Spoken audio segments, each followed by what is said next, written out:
Aloha, cousins! The media guy is back with another fantastic movie review. Hey, hey. I'm sure you might have heard of this film before. Lilo and Stitch. And yes, before you guys say anything in the comments, I have been familiar with the franchise in general. Since I didn't remember, I do remember watching this movie before.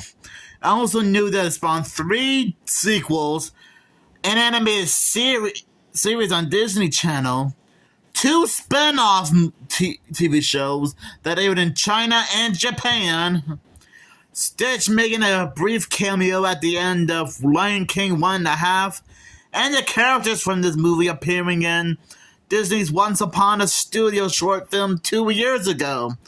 And Stitch is still a meet and greet character in all the Disney theme parks around the world.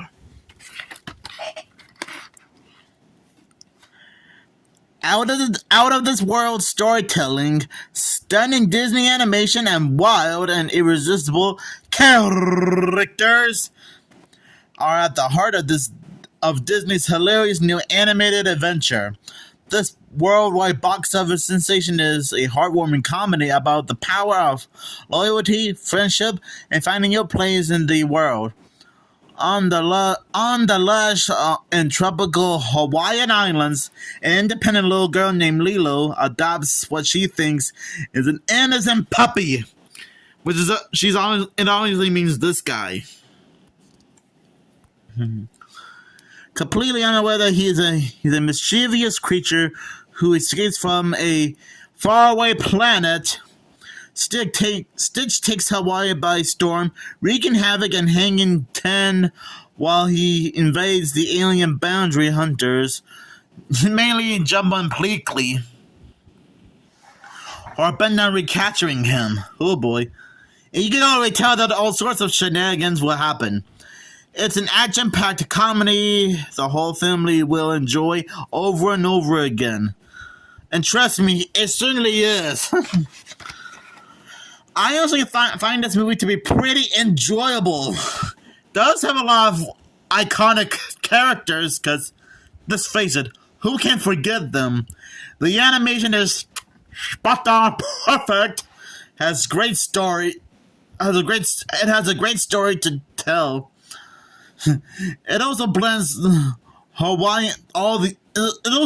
comedy with science fiction. So, and to be fair, you guys would probably think that this would be like some kind of alien invasion type movie, like Mars Attacks, for example. But no, it's not like Mars Attacks. There are a lot of great things to like about this movie, especially the main characters themselves, Lilo and Stitch.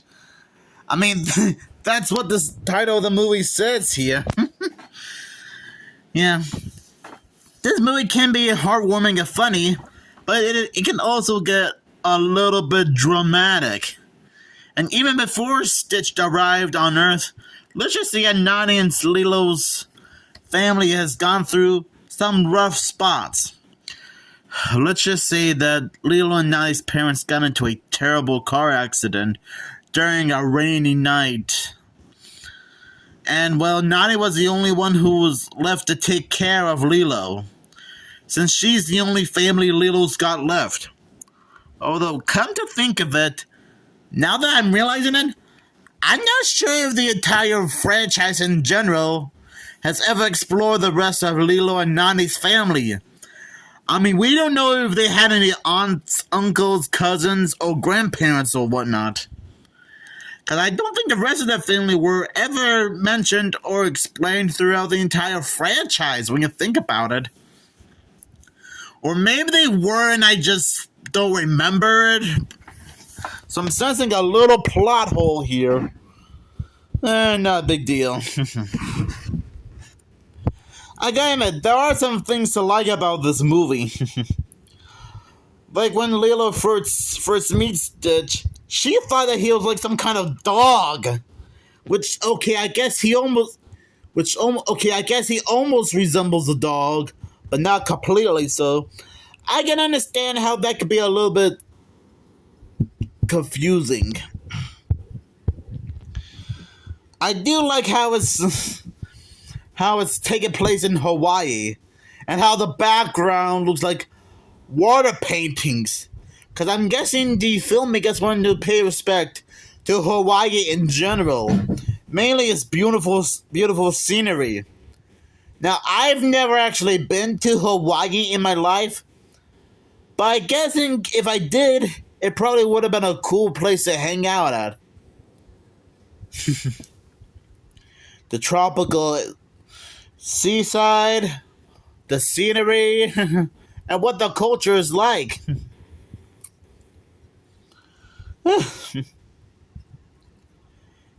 I honestly like how Drummer and Pleakley try multiple ways to capture Stitch.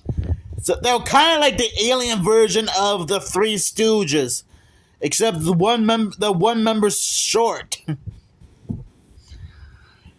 Since Jumbo is the one who technically created Stitch in the first place, who he named 626. You gotta admit, there's just a lot of things to expect from this movie. And even though some people might not be like big fans of Lilo and Stitch, which I'm guessing that's a little bit respectful, but the film can be a lot of fun for everyone to enjoy over and over again. And I only have 2 out of 4 of the Lilo and Stitch movies. Those being this one and Stitch the movie. Yeah, it's right over there between my VHS copies of Spy Kids 3 and Sleeping Beauty.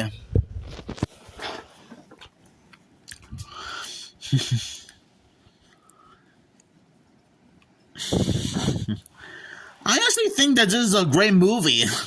And funny enough, the filmmakers, while they were working on this movie, the filmmakers have created certain ways to advertise the movie by having Stitch invade other Disney movies, like Aladdin, Beauty and the Beast, what else? Little Mermaid, and The Lion King. Yes, I do remember seeing those type of videos on YouTube before. Oh, and I think one of the advertisements was on the VHS release of the best of Schoolhouse Rock. Well, yeah, I remember that the promo when Stitch invades the Beauty and the Beast is on the DVD release of Monsters Inc., if I'm correct. And the one with Aladdin and Stitch is on the VHS release of the best of Schoolhouse Rock. I could be wrong. But yeah, those were funny ways to advertise the movie. And not gonna lie, those advertisements were not too far off, because probably like 2 or 3 years later, when Lilo and Stitch the series was being aired on Disney Channel, they actually had crossovers with other Disney Channel animated characters. Kim Possible, American Dragon Jake Long, Recess, and the Proud Family. Which I will admit, that's actually pretty clever. So I guess Stitch wasn't a total stranger to crossovers. And then again, I did mention Disney's Once Upon a Studio short film minutes ago. You gotta give the filmmakers props for creating certain ways of advertising the movie. I mean, just imagine if Stitch had invaded other Disney movies like Sleeping Beauty, Snow White and the Seven Dwarfs, Sword and the Stone. Heck, just imagine if he invaded certain Pixar movies like Toy Story, A Bug's Life, or Monsters Inc. Those would have been comedy gold. Now, come to think of it, I think when the live-action Lilo and Stitch remake was being made, they did have their own type of way of having Stitch invade other movies, which is close enough in my book. But anyways, I'm starting to get off topic here because I'm somehow talking about promos instead of actually talking about the movie in general. Sorry about that. I guess I just got a little bit sidetracked. So yeah, Lilo and Stitch is a fantastic animated movie for everyone to enjoy. And even if you're not like big fans of the movie, then that's alright. You can still have a good blast. You can still have a good time with this movie. And I'm sure everyone has even impersonated the characters all the time. Heck, even Brian Hall and Thomas Sanders do perfect Stitch impressions. Because I assume that both Thomas Sanders and Brian Hall must have been big fans of Lilo and Stitch. Which, to be fair, I don't blame them. And shout outs to Brian Hall and Thomas Sanders for in case they see this review. I'm sure they might not have gotten a chance to see it, but it doesn't matter.